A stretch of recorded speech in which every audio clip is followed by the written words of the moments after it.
say they would accuse a woman of being a witch. Well, Mm. they'll tie her to a long pole, put her over a lake, and dunk her under the water. If she drowned, then she's good. She was innocent. She goes to heaven. If she survives, she's a witch, and so we need to burn her. So what they'll do is they'll tie the victim to a post. Mm. They'll then cut their back open, rip their skin apart, rip their muscles out, and then they'll rip their ribs out, trying to create what you can think of as wings. So first of all, welcome Scott, who is from the Mad About History channel. How you doing, mate? You good? Yeah, I'm good. Thanks, mate. Yeah, I'm excited to be on. Yeah, really cool. So yeah, look, can't wait. No, it's good. Thank you, mate. First of all, for those of you who don't know Scott, I'm Mad About History. Can you give the listeners and viewers just a little bit of flavour about what you do? That's cool. So I run a history page on TikTok, and I cover everything possible.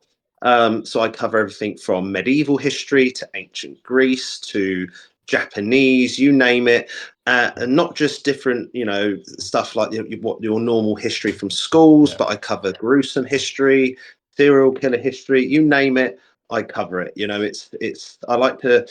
I'm very aware that not everyone's going to like, say, medieval, or not everyone's. So if I try and cover as much as I can, a broad scope, then someone's gonna like something, and then that might be a route into more history. Mm-hmm.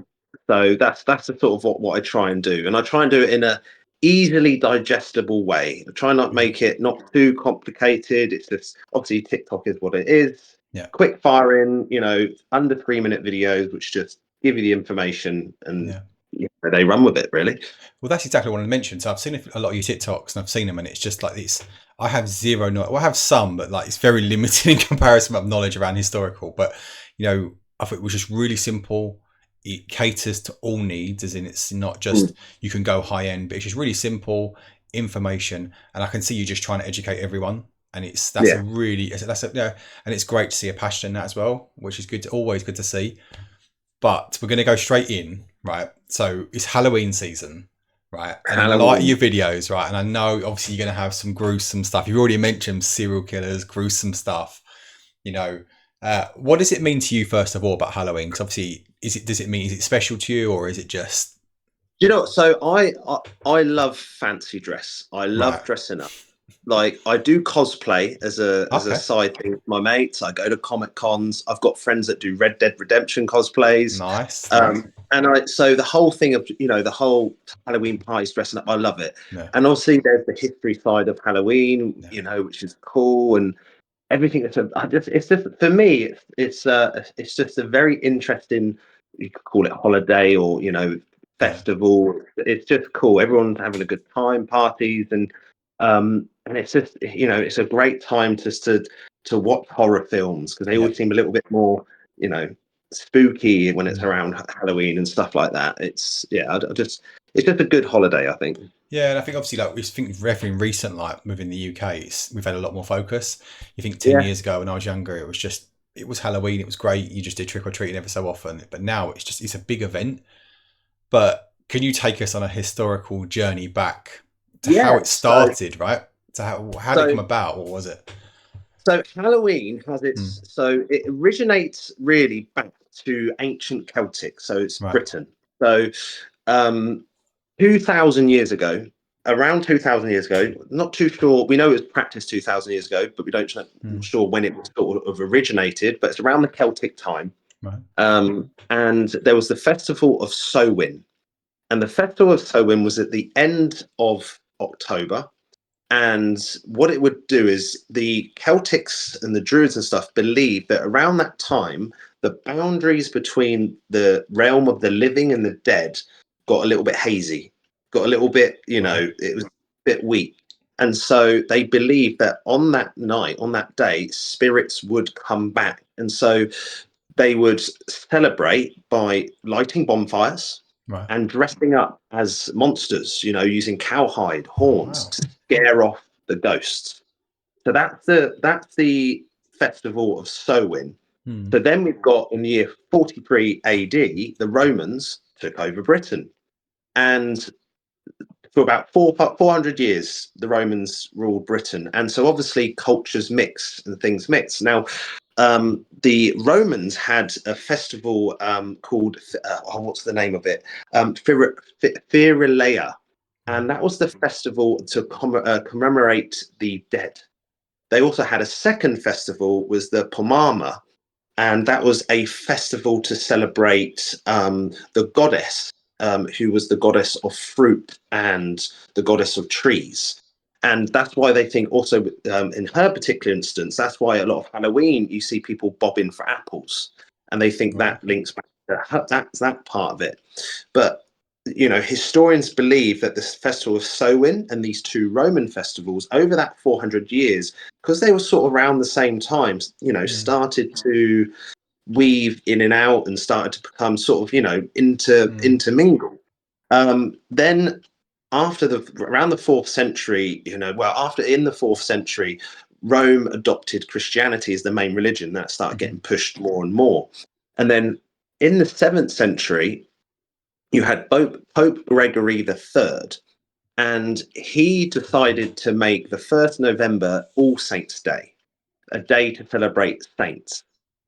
And the evening before it, the 31st, he decided to call that, became All Hallows Eve. And obviously it's the same sort of time. And just so all these festivals just sort of mingled in together, and it just gradually over time became Halloween. All Hallows Eve became Halloween, and we get the dressing up comes all the way from that ancient Celtic tradition of dressing up to ward off the ghosts. The bobbing for the apples, I think Americans probably do that a lot more. Comes from the goddess, a Roman goddess, and then and just it's all just intermingled, and we have now this festival of Halloween, which has Celtic Roman origins, and it's just really cool. And not a lot of people know that. A lot of devout Christians are quite against Halloween because they associate it with witchcraft. And then it's quite interesting when I see their eyebrows raised when I say to them, actually, it was to do with an actual genuine Christian festival. So it isn't the witchcraft that they think it is. It's actually got very much to do with the history of Christianity and how it grew. I think, speaking about witchcraft, even it's just like, it's so frowned upon. Like, could you imagine, even like 2,000 years ago, like I said, for me, I had no idea how Halloween was. I thought it was just similar to someone had a party that day, someone loved something. But it's pretty cool to think of, like people were thinking that day between like life and after death and stuff. But like with witchcraft, right? Is it so? I know we're going off a tangent a bit, but how on earth did that sort of come around into Halloween as well? Was it just a bolt on? Was it just? It's a bolt on, right? So obviously, during the sort of you can say the Renaissance period, and you've got the Spanish Inquisition, you've got all the Inquisitions that are going on, and you've got the church, were trying to heresy and things like that, and women were getting accused of heresy, and it just sort of steamrolled from there. Right. All Hallows Eve, celebrating the dead, and it all just sort of intermingled, and obviously one got associated with the other, devil worship. Yeah. I think a lot in the medieval times, at that time, they would believe for a woman to become a witch, she would have had to have slept with the devil, had some sort of relationship or something like that. That's some things that I've read. So I think it just all interlinked and steamrolled on, and then it gets associated with the dead, and and they forget that actual it's it had a Christian purpose, from Pope Gregory III. But I think it's just the rise of the fear of God, heresy, the Inquisitions, accusing women of witchcraft, Satan, combine it with Satan, the dead. It's all, and it just all got connected with that. And so I think just those fears led people, one thing led to another, and all of a sudden, witches, they're among us. They going to steal your children. I think if you look at witchcraft now, like you can't even begin to expand. Like, it's like chalk and cheese. Like, even just looking at certain like I've got like a few kids, so a few small younger kids, and they're learning like different stuff around sort of like witchcraft and just what it used to happen to witches and like medieval time. I know we'll talk about it a little bit later around like torture and stuff, which just Mm. and it's not that long ago in history, right? You're talking 1,000 years ago or 500 years ago, how tortures compared to now, but like even for witches, you know how much it was frowned upon. Even would you say like 100 years ago, was it still frowned Yeah, upon, or is it? yeah. Well, yeah. Like, well, really, for as long as countries have been God fearing, if you get what I Yeah, mean. Religion was the main power. It's witches have been, yeah, got the Salem witch trials, which only a few hundred years ago in America. So it's and it was crazy. They used to, if you got accused, one of the methods that they would do, especially in the medieval times, let's say they would accuse a woman of being a witch. Well, mm, they would tie her to a long pole, put her over a lake, and dunk her under the water. If she drowned, then she's good. She was innocent. She goes to heaven. If she survives, she's a witch, and so we need to burn her. Some cases they just burnt them. There yeah, were a yeah. few, and it's just horrible. But yeah, they would. It was, if you was accused of being a witch back in those times, Mm. I think your chances of surviving were just pretty much slim. Just Yeah. non-existent. I think the definition of witch is like it's really crazy as well. Like, because obviously when they go back to like those sort of times, it's just, and even like if you compare it to now, like what were witches really doing? You know, they was using more sort of like homeopathic sort of diets, using sort of what were they going crazy? I know obviously there may well have been like demons and, but it was all that thing that come along with it. You know, were they just going It, for a plant based it diet really and they got caught in the wrong way? it's a really weird thing because, like, I Yeah, think through fear of losing control, yeah, yeah, the church was very powerful and wanted the ultimate yeah. control, and so they didn't want anything to, and you've got, if you speak to modern witches now, Wiccas and Mm. stuff, that, and it's very much druid. It's all believing in, the Mother Earth and everything, like Yeah, energy systems like that. It's not, yes, I think there are some people that do, they've got their own form of like yeah, witchcrafters sure. do, but I think majority of witches, we actually go into real people that Mm. identify as witches. um it's all about very mother nature and the Mm. earth and energy of the earth and stuff like that. So, and I can imagine, it's, if you think the druids of the Celtic times, Mm. the church would have hated them Of because course, yeah. obviously they would have been doing God's, the devil's work. I think, yeah, it's just, I think that was it 70. It's some Mm. statistic about, it's either 30 or 70,000 women in Europe, for over a couple of hundred years were murdered during these, like, It's mad. witch, literally, and it's just awful. And you can just imagine that people probably, there was probably people that didn't like the lady at the down the Yeah. street. They're just like, oh, by the way, I saw her doing some witchcraft, and see you later. To be a hitman at that time is really easy. All you got to do is, yeah, Oh, she's definitely a witch. Definitely saw her. That's your, you'd be a hitman. Easy job. Easy mate, job. like, and it's just, it's trying to think, like, things that women would have done, like, Yeah. what could they have done to, and it was usually people just saying they saw them doing something or Yeah. they've done this or something. It's just obviously no proof whatsoever, but No. the church, being the church, is, that's it. It's just We've crazy got how far we've evolved. Like, as in, like, just yeah. as yeah, it's just this society we've changed. Even from 100 years, how much we are, and where we'll be in 100 years will be crazy. Well, it's little things like, you always, we don't seem to be learning from our, we seem, we're humans, ever since, when you study history and you Mm.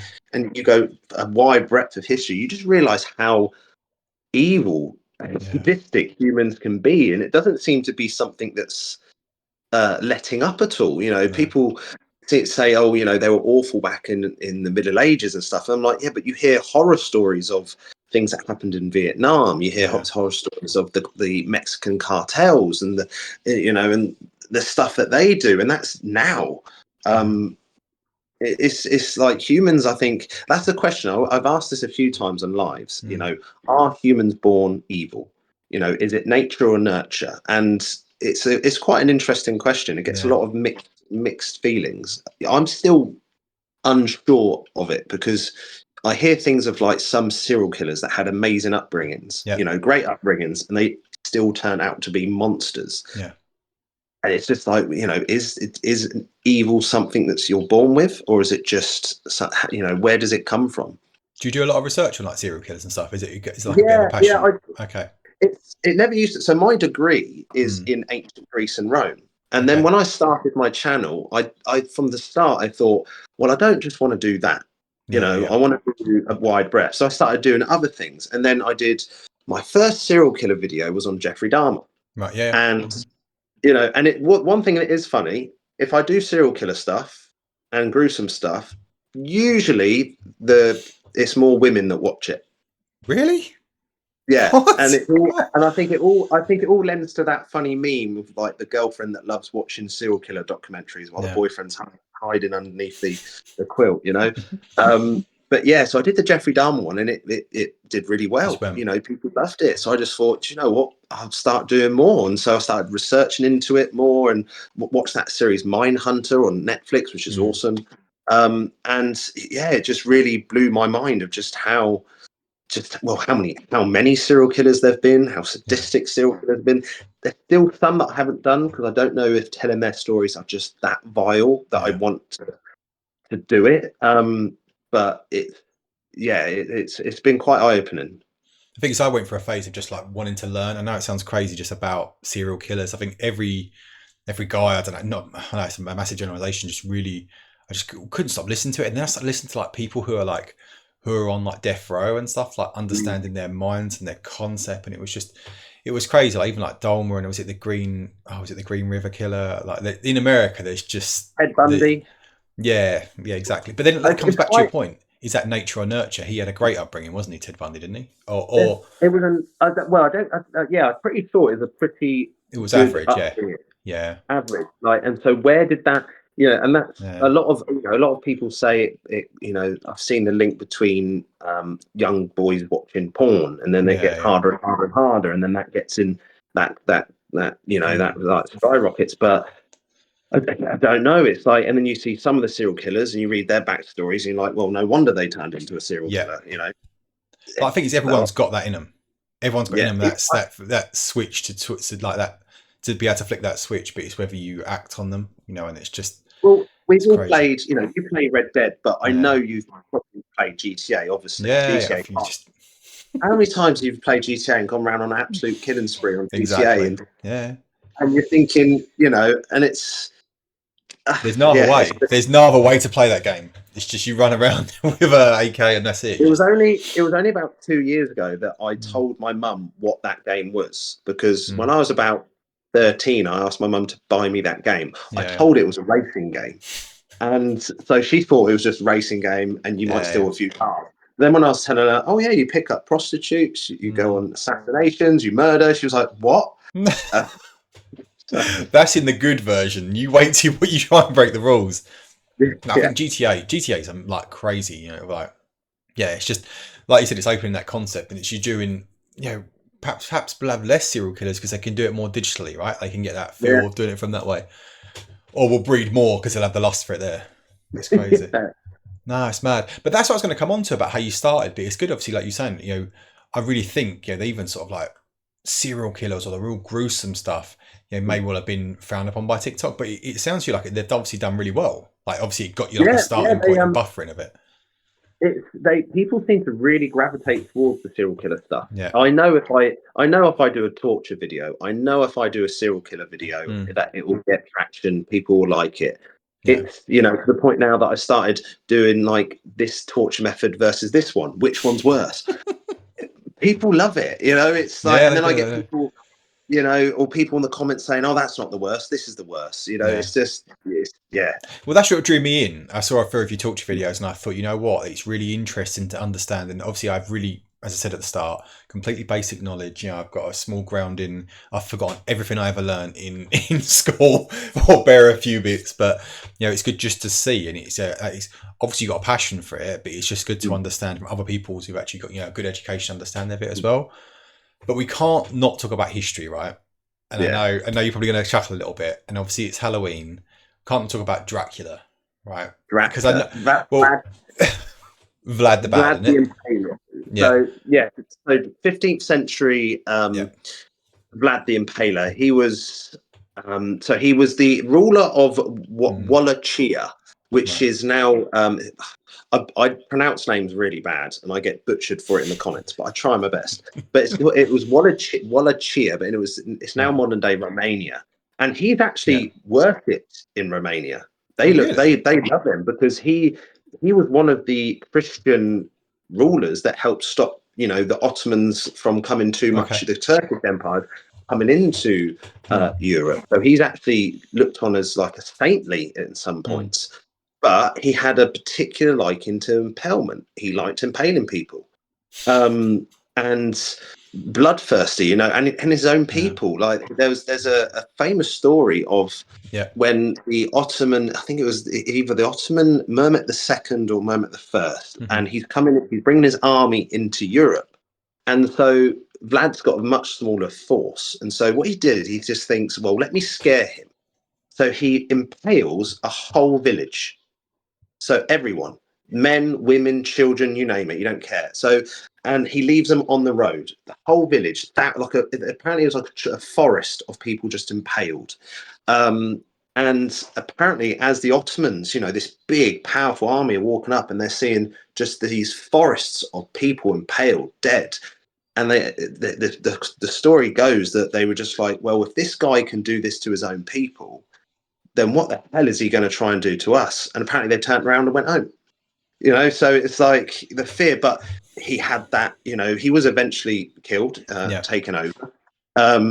But he had, and even apparently when he was imprisoned, he still liked to impale rats and things like that. So he generally had this sadistic, want to do it. And so when Bram Stoker was coming up with his stories, he just obviously linked it. He's like, who can I use as the inspiration?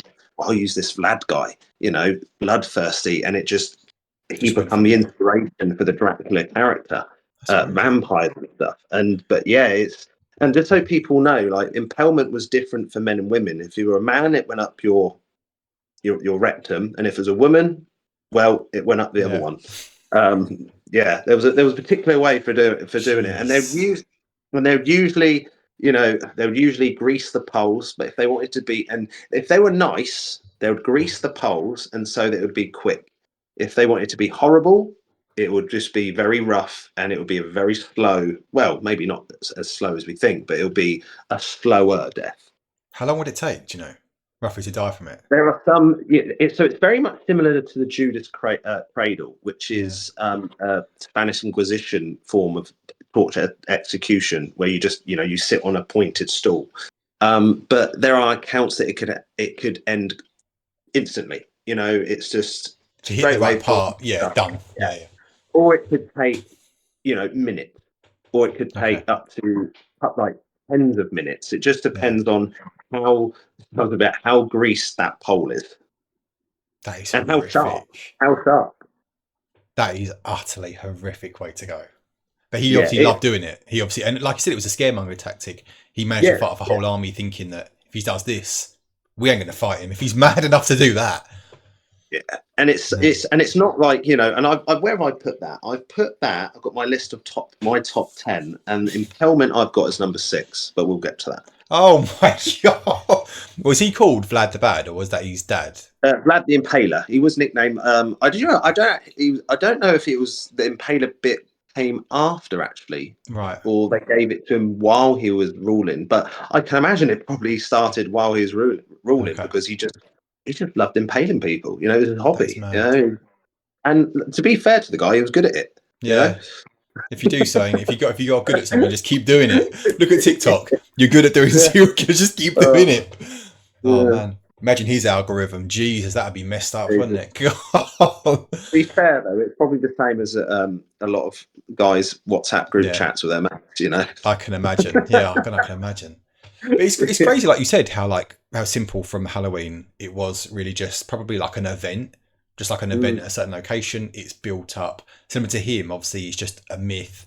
He's a legend. Obviously, he's an original person, but it's like how it's circulated around him and how much it's now turned into, like vampires and stuff. Like even with vampires and stuff, like how do you know the length of time that's been around? Vampire history it goes back to, I'm pretty sure there's accounts of sort of blood drinkers, you know, from Egypt, Egyptian mythology, Mesopotamian, ancient Mesopotamian mythology, you know, not essentially the vampires that we know of today, but similar but the idea of, you know, an evil being that drinks the blood, that goes, you know, demons, that goes, you know, vampires are linked to demons, you know, that, and it's just that concept of an evil being that's just grown and grown and grown and changed and changed and changed over time, and you know, it just evolves into the sort of ideas. And then, yeah, I'm pretty sure Bram Stoker made the whole idea of vampires what we know of today, really.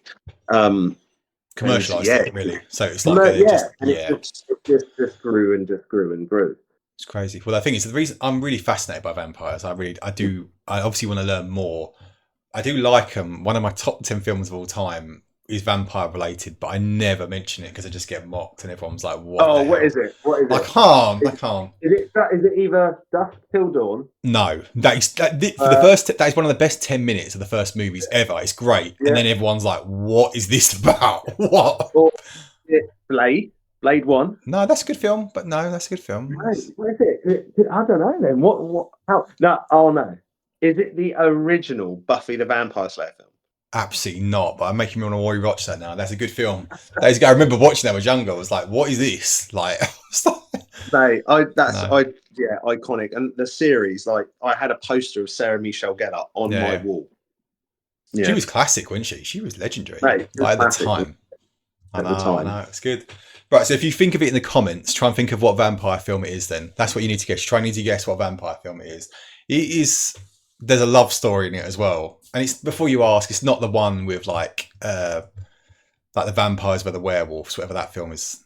Oh, it's not that. It's not that. It's not that. No. Just, if you think of it, put it in the comments. I put my hands up. I like the book. I've read the book. Okay. I think the books are fine. Yeah. And the films, though, I don't know. They were okay. The first one was okay, and then it just no. But think of it, right? So for your research, are you more of like but then if you think about what you said already, like you've mentioned, talk about like how things have changed, like vampires have adjusted, you know, how Halloween is. Do you prefer to do a lot more research like book based, or is it video based, like YouTube, you know, and stuff? God bless the internet. If I can, I like going to the libraries. I've got a huge book collection, so I do collect books. I love listening to audiobooks because I'm in the car a lot. I listen to my audiobook collection is just huge. And it's pretty much everything. I'll search online, you know, from the golden rule is I try never ever to use Wikipedia, which is something that's been in you know, because people can edit it. Apparently it's better today than it has been before, but you know, I don't ever want to be like, I've got this information from Wikipedia. So I either use university websites, you know, legit history websites, books, you name it. I'll try and read it, listen to it, and try and get an understanding of the subject. Luckily, a lot of the big, you know, things that people want to know about are so well known and so well documented. There's not a lot of arguments for or against. It's just, you know, everyone knows the Battle of Hastings is this. Everyone knows that. But it's just sometimes the more intricate sides of history, like, you know, it's more the reliability if something happens. You know, that's the question. No, that's fine. That's good. We can't not now mention. We've mentioned a couple of times around, you know, horrific tortures. Right, you've obviously got a list in front of you. You've got something. I've got a list. Right, I've got a list. Let's go. You got 10. You got 10. Number 10. I'm putting boiling alive. Oh my god. So yeah, boiling alive it's loads of people have done it. The Romans done it. Medieval England done it. The Tudors, Henry VIII reintroduced it as a way to. I think it was a torture punishment, death, torture, and execution punishment for spies or people that killed their loved ones. Horrible. But you know, the Rome, loads of cultures have done it. Indians, the Mughals would do it. There's documentations of the Mughal empires in India doing it to Sikh warriors and stuff like that. But boiling, it could either be boiling wax, water, or it could be oil. And it was just, it's, you know, and again, you could be a nice torturer, executioner, or you could be a horrible one. If you was nice, because in terms of being nice, in terms of ending it quickly, you know, trying not to suffering. So they would have it already pre-boiling and just throw you in. So it'd be, you would hope it would be quite a quick death. Yeah. Or they'll put you in a cold one and just slowly hit, and you just cook to death. And it's just, I can imagine, I'm always trying to think, would you just pass out? What point, you know, how far would it get into before you just pass out? Or would you be there to literally the last moment, you know, just basically your skin turning into crackling and just the worst ones. That's terrible. That is scary. If you put that as 10, that is genuinely. That's number 10. Right. Okay. So number 9, we're going to Rome, and it's the Roman candle. Nero, the famous evil Emperor Nero, is said to have done this at garden parties. So it's like being burnt alive. Now, the thing about being burnt, why I haven't put in traditional, what you can think of being burnt at the stake, is the fire's set underneath you, and usually the person would die of the inhalation of smoke first. Oh, really? Whereas, yeah. So you'd get all this smoke come up and you'd pass out, you know, or you'd smoke, you know, your feet obviously would burn, but I don't, you know, but with the Roman candle, he or the executioner would soak the body in pitch, which is sort of resin. So you would be covered in a flammable substance, and then your feet would be set. You would be set on fire yourself, not just. So obviously, the first one we got boiling alive, and the second one we've got being burnt alive, pitched. And I think why I think this is just so sadistic is that there are accounts of Nero having garden parties with these victims just all there, and they're just watching, laughing as these people, you know, are slowly being burnt to death from the feet up, and just the horrendous pain and, you know, that you'd get from that, just horrible. That's horrible. I tell you what, that is, like you said, it's sadistic. It's like, you know what, I want to kill them, and I'm going to kill them, but I'm going to kill them and make sure they feel that pain. And people are just trying to think, if you're one of those victims being tied there, and you've just got a group of people laughing at you, singing, you know, it just a garden party, yeah.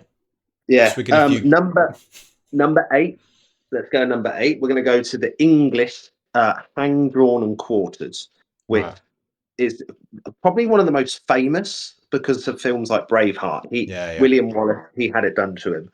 And hang, drawn, and quartered, it's a drawn out process. So you would be hung slowly. So usually when people are hung at the gallows, they're dropped and their neck snaps. This, you would be slowly hung. So and the skill in the executioner is taking you to the point of death, but not killing you. Apparently this was supposed to have been the punishment for Guy Fawkes, but he jumped and snapped his own neck before it could happen.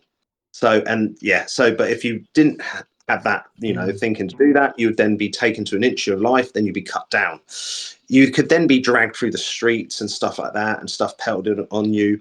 And then you'd be drawn. So you'd be disemboweled, and so you'd be cut open. Your guts, well, first off, you would have your genitals cut off and shown to you. So you'd have that happen first. You know, you'd see your own balls and, you know, right in front of you. Then you'd be disemboweled. Your guts would be pulled out in front of you. They would hope that you'd still be alive because they'd want to show you this. You know, they'd want to show you your insides. I don't think anyone could have possibly survived that and watched that, especially after being hung as well. And then once that happened, they would then quarter you, take your legs off, take your arms off, take your head off, and place you on certain points. You know, Tower of London, you know, always a warning, but it was a drawn out process. And that, I think for me, that's quite an iconic torture and execution method. I think they've put a lot of effort into that. That's not a 10-minute job. You know, that could be a big event, you know. Yeah, and I have read some instances that they want to start taking internal organs out and burning them in front of you. That's the idea, that you'd hopefully still be, for the executioner side, you'll see your insides being burnt or being cut out. But I just have a problem thinking how, I don't think anyone could possibly have been like that. No, especially after everything like that. Like, But then think of it, like, what have these people done? Like, would witches have been like? And that's basically someone saying, "Oh, I think they're a Well, so witch." there was Or a is thing. this for like mutiny or something? Yeah, I have read that women wouldn't get this. Okay. They would more likely be burnt at the stake, instead, or something else. But they would tend to not do that because I don't think they like the idea of showing a woman's private parts. Right. Okay. They had morals. These executioners. Oh yeah, it sounds like it. Yeah. Yeah. Jeez. Yeah. Great. But so number 7. So number 7, you might have seen this in a Fast and Furious film, rat torture, the death by rat. Is that where they eat him, isn't it? So you would tie the victim down and you put a rat on the stomach or the chest and a cage over the rat. Oh god.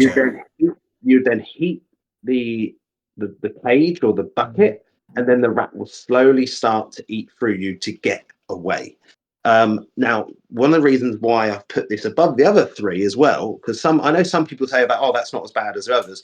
In some circumstances, it's written that they would, for a man, force the rat into the anus to then eat through the anus, and if it was a woman, it would go through the vagina, and they would eat through the human through that. So there's that little caveat added on to what could possibly happen. Now, apparently, this still happens with the Mexican cartels today against people that don't like. So it's like one of these ones where it's probably still very much around today. That is mental. But obviously, you're going to be alive for a lot of this as well. It's not as though it's like... That's the thing. It's drawn out. I can imagine it's drawn out. It's going to take a bit of time. And if it is going in one of your orifices, then the feeling of being eating from the inside, it's just the whole thing of it. The anticipation, the sort of I don't know. It's just a mixture of it all. Brilliant. We're not even at number 5 yet, are we? Where are we? No, we're at number 6, like we just said, is impalement. Now, put impalement / Judas Cradle because they're sort of the same. Impalement is just a pole, greased or non-greased, straight up. If you're a man, it goes up the anus, the rectum, and if you're a woman, it goes up the vagina. And it would usually come out your chest or your back. Ideally, they would love. I can imagine Vlad would love it to go all the way. Right. But then Judas Cradle, very similar, pointed chair, and you'd be placed on top of it, weights on your legs, and you let gravity do its work, and you just... Oh, jeez. Now, the thing that's sadistic with a Judas Cradle, which is similar to impalement, but the Judas Cradle was a torture method that was reused. So that bit of kit wouldn't be washed. So it would be covered in previous guts and stuff, and they would just... That's horrible. That is literally... This is mental. Yeah. So that was number 6. So number 5, we've got I've got flaying, skinned alive. So skinned alive is again, it can be an art form for some of the executioners. It dates all the way back to the Assyrians, so their ancient Mesopotamian cultures. So we're talking, 3,000, 4,000 years ago. The Aztecs did it, medieval people did it, and so what they'll do is the idea is to try and take off as large pieces of skin as they can, create a suit. So not little bits. They want to pull the whole, make incisions and take all the skin off. Sometimes they would mix this with boiling someone. So they'll boil you for about 5 minutes first, so it loosens the skin, so the skin's easier to come off. Now, again, like with some of the others, I don't know at what point you'd still be conscious through this. So, and so I think if you were conscious through this, the whole process of being skinned fully alive, I think just that really gets me. It actually makes my insides itchy. It genuinely does. That is horrific. It's horrible. So that was number 5. Number 4 is sort of related. Some people think it is. It's similar. It's called the Death of 1,000 Cuts, and it's known as Ling Chi in China. It's the Death of 1,000 Cuts. Now, if you're really sick, you can go online and look it up because there was one that was done in the 19th, early 20th century, and there's pictures of it. so you can actually see what someone would go through.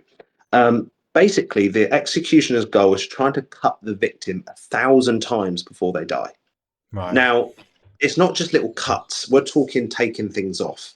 So they could start with your fingers, take fingers off one by one. Your toes, your testicles, your breasts. The breasts always went. Your ears, your nose, and they'll start to cut off hands. And they'll just see how many cuts and other little incisions, how many you can. And I think that when I was reading into this, a person lasted over a day of this before they died. But for me, it's just the drawn out process and just bits, and trying to the executioner is trying to draw it out as long as possible. So it could be a very the fact that it could be a very long drawn out process, I think just makes it even worse. That's horrific, and I imagine they probably burn it, like you said before, when they get your finger, just throw it in the fire or something. Say, there you go, you don't need that anymore. The thing is, as a guy as well, whenever you hear they'll take your balls off your dick, and I'm just like, oh, that would just be utter work nightmare. Over, yeah, it's over. So that's number 4. So now we're in the top 3. Oh, right. So number 3 is quite famous, and it's been made famous by the Vikings TV show, but that is the Blood Eagle. Have you ever heard of that? No, I haven't seen the Vikings. Apparently it's pretty good. It is good. The history, is a little bit of artistic license, but the history is pretty cool on it. Okay, cool. But so the Blood Eagle was an execution form, but it's also a sacrifice as well. There's a bit of a ritual to it. So what they'll do is they'll tie the victim to a post. They'll then cut their back open, rip their skin apart, rip their muscles out, and then they'll rip their ribs out, trying to create what you can think of as wings. And then they will take your lungs and pull them out and put them over you. So they've created wings behind you. And the idea for the Vikings is if you don't make a sound, you're going to go to Valhalla. You'll get there. Now, we've got a few Viking inscriptions on runes and sort of stuff that say that this happened, but we don't actually have any documentation. So we've just got the Viking records really to go off. But this process was a long, drawn-out process, ritual. It's just the whole idea of just, you're there, everything's just, I don't know. And this was actually done in the film Saw. There was like a version of it in Saw, and that was just horrendous. And the whole point is just to be as quiet as possible. And you've got to try and, be a warrior, take it, and, hopefully you won't make a sound. But, and there are even some cases they say they think obviously the heart would be taken and put over the shoulder or something, and that's obviously the point where someone would, I would imagine they would be dead way before this. But Well, think of blood loss. You cut your back open, you're going to be, it's going to be mad. Yeah, you're just going to be out blood just left, right, and centre. Right, so we're in the top 2. Yeah. So number 2 is the Brazen Ball. Have you heard of that? It sounds horrific. Go on. So the Brazen Ball is now we've got with this has come to us from Plutarch, who is a Roman historian, and he wrote about this. This is supposed to happen a few hundred years before him. So there is a question of did this happen? Did this not? But as he is from around that time, he is our primary source, so we have to go by it. But it's to do with a soldier called Mithridates, who he killed Artaxerxes, the Persian king's brother, for him, Cyrus the Younger. So Artaxerxes ordered this Mithridates to kill his brother, get him out of the way. He doesn't want anyone to go against him for the throne. But he told him that he's not supposed to tell anyone that it was him, but it was the king that did it. The king's the one that killed him. Apparently, Mithridates, being drunk, started going around boasting that he did it, and that pissed off Artaxerxes. And so what he did, wait, sorry, I'm telling the worst one right now. Oh, okay. Telling the worst one right now. Wait there. Okay. Take back a little bit. We'll forget that. The Brazen Ball. Sorry, I was getting all worked up there. I was like, "Hey, it's talking." I'm like, "Actually, wait, I'm talking about that other." Heartbeat was racing. Don't worry. Yeah, I imagine this would just be as bad. Jeez. Yeah. So the Brazen Ball, is an ancient Greek torture method, and basically, there was a tyrant of a colony, an ancient Greek colony on Sicily, and he he asked his lead sculptor to create a torture execution device. And so what the guy come up with was a ball, a metal ball, where you'd put the person inside, you'd then light a fire underneath the metal ball, and then the person would cook inside the ball. Yeah. So it's an oven. It's a big bronze metal, whatever it is, oven. Hmm. He then designed it so there's tubes inside the ball that when you're screaming, the noise that comes out of the ball is the roar of a ball. And obviously all the smoke would come out. So that's number 2. It's a slow death. You're being cooked alive, and it's just And there's a few accounts of it. And apparently, when the creator of this device showed it to this tyrant, the tyrant decided to test it out, and he killed the creator and put him in his own device. That's brutal. Yes, that was my number 2. Right. Now we'll go to number 1. And this was the story I was saying about the ancient Persian ones. So this is scaphism. Now has to be the worst torture execution ever. So the Persian ruler Artaxerxes ordered the soldier Mithridates to murder his brother. So he didn't want anything to, anyone take the throne. He did that. He's ordered Mithridates to always say that it was the king that did it.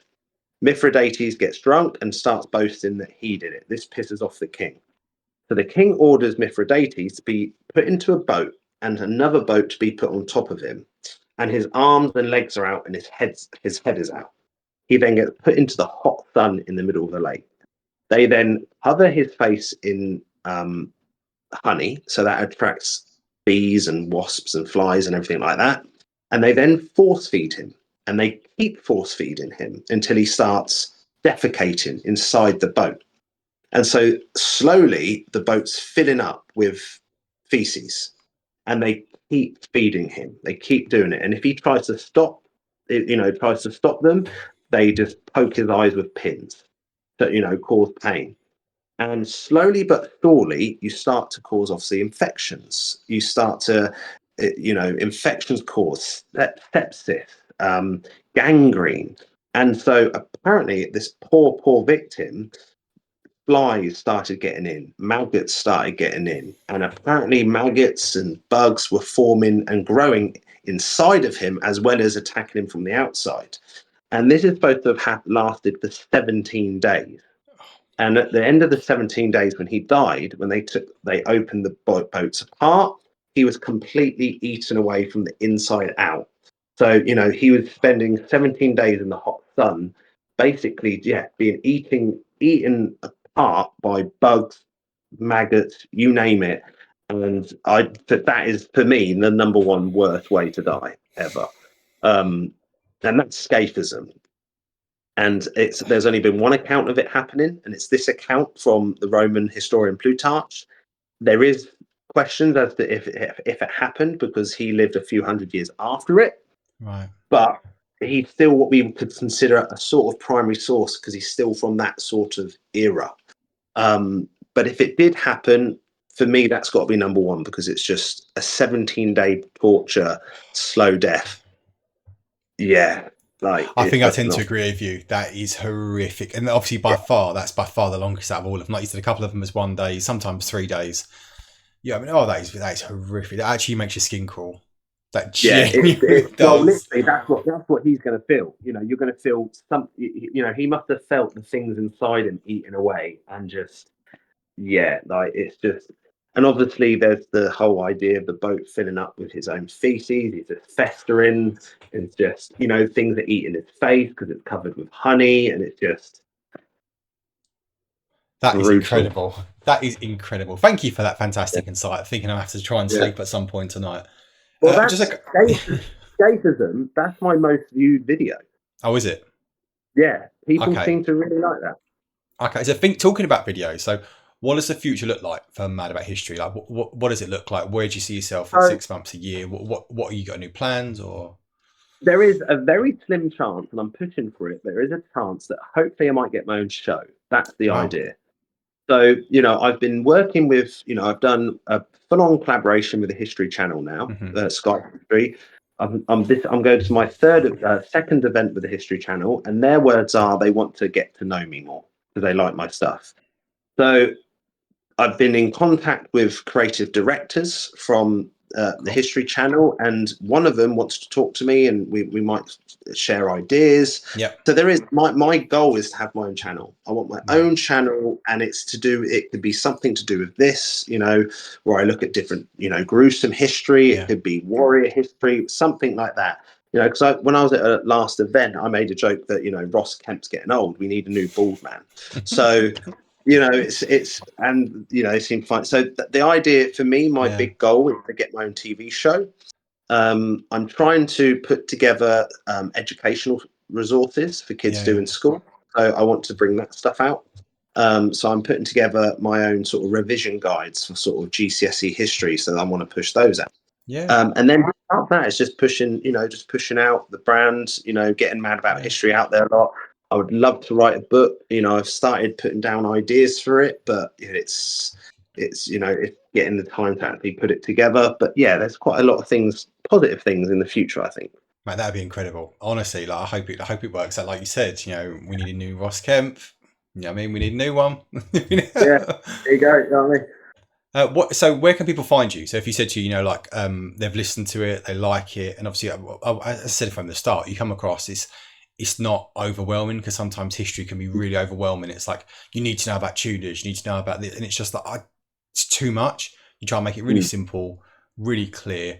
But where would you say if people want to find more about you? So my main outlet is TikTok.